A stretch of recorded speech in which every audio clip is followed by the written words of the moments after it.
Today, i-check natin kung worth it nga ba gumamit ng ting 120 pesos na spray paint para sa parts ng ating sasakyan. Let's go! This is part 10 of my another day, another issue na naman. Ayan. See? Basag. Bubuksan yan. Hilahin pa tong isa. Ayan. Hilahin pa to. Medyo mahirap nga lang. Yun. So, ganun mo siyang buksan. Kailangan mo hilahin to. Pero, papalitan na natin yan. Let's go! Dahil sa kakamadali ko, nahawakan ko agad ang pininturahan ko. At ang nangyari is bumakas ang aking fingerprints. Dahil nung panahon na pinipinturahan ko to is umuulan. Kaya hindi ka agad ito natuloy. OMG. Ang unang gagawin natin is tatanggalin muna yung pintura. Ang gagamitin kong grid dito is 200 at 400 grid para matanggal natin yung pintura. Pagkatanggal ko ng pintura, kailangan ko tong patutuyuin muna. Para mas better ang magawa nating pintura is disassemble ko na ito. Kasi nung una hindi ko to disassemble. After ko ma-disassemble ito, ibinilad ko muna to sa araw para dry na dry before ako magpintura ng primer. Next, mag-start na ako mag-primer. Osni primer gray.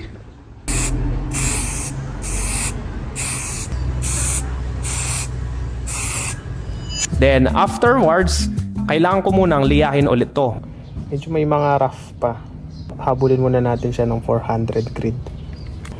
Panlawan muna. Pahid lang.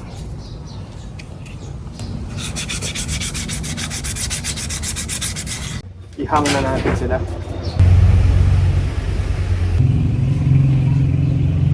Okay, patutuyuin muna natin bago natin pinturahan ulit ng primer, tapos puti, then pula.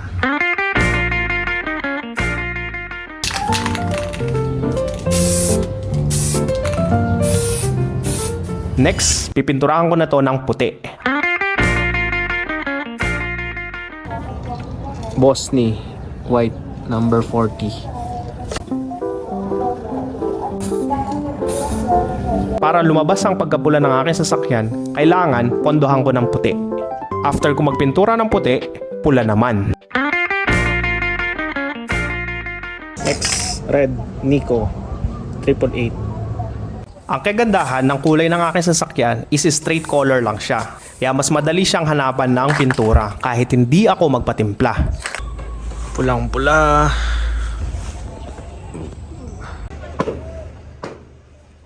Naman. So the next day, eto na. Before ko siya itatop coat, ibibilad ko muna to sa araw.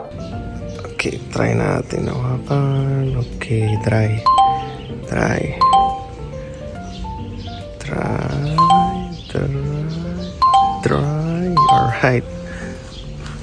Top coat. After a few hours, start na akong mag-top coat.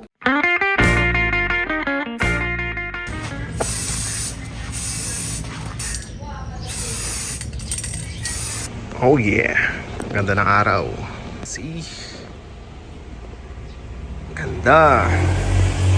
And ito na ang ating finished product. Ganda. Pulang-pula, di ba? So, naka-disassemble pa to. I-assemble naman natin before natin install sa sasakyan.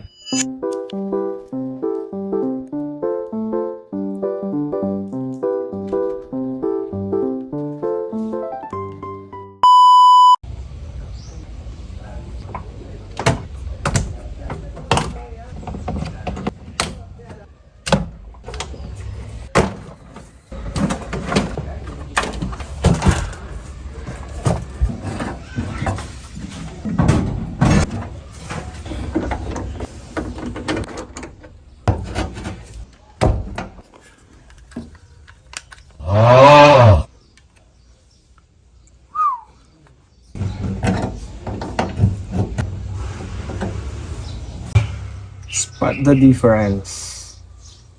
Diba? Almost the same. Same color. Medyo gamit na gamit lang to. Ito bagong bago. Install na natin. Let's go!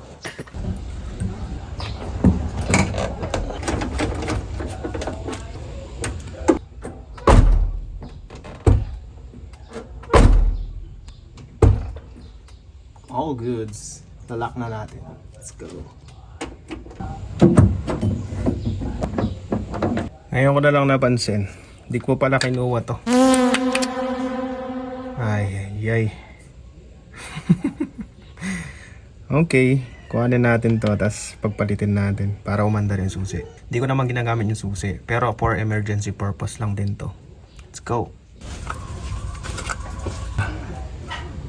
Next, yung clip naman, ayun yung clip na yun. Tatanggalin natin. Let's go.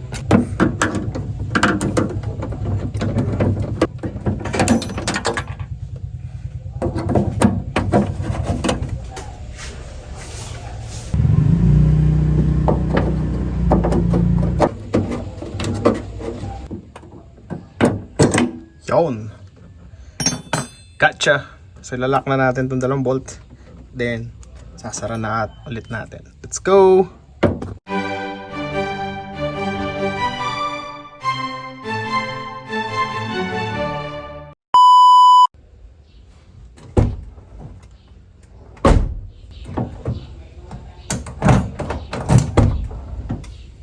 Paano natin masasabi kung worth it nga ba ang ating ginawa? May dalawa akong kategory. Ang una is kailangan magkamukha ng magkamukha ang kulay ng aking sasakyan at ang door handle. Kasi kung masyadong dark ito, lilitaw na iba yung kulay ng door handle sa sasakyan. Or kung mas light naman ito, lilitaw pa rin na iba yung kulay ng door handle sa sasakyan. And yung pangalawa is kailangan tumagal ito.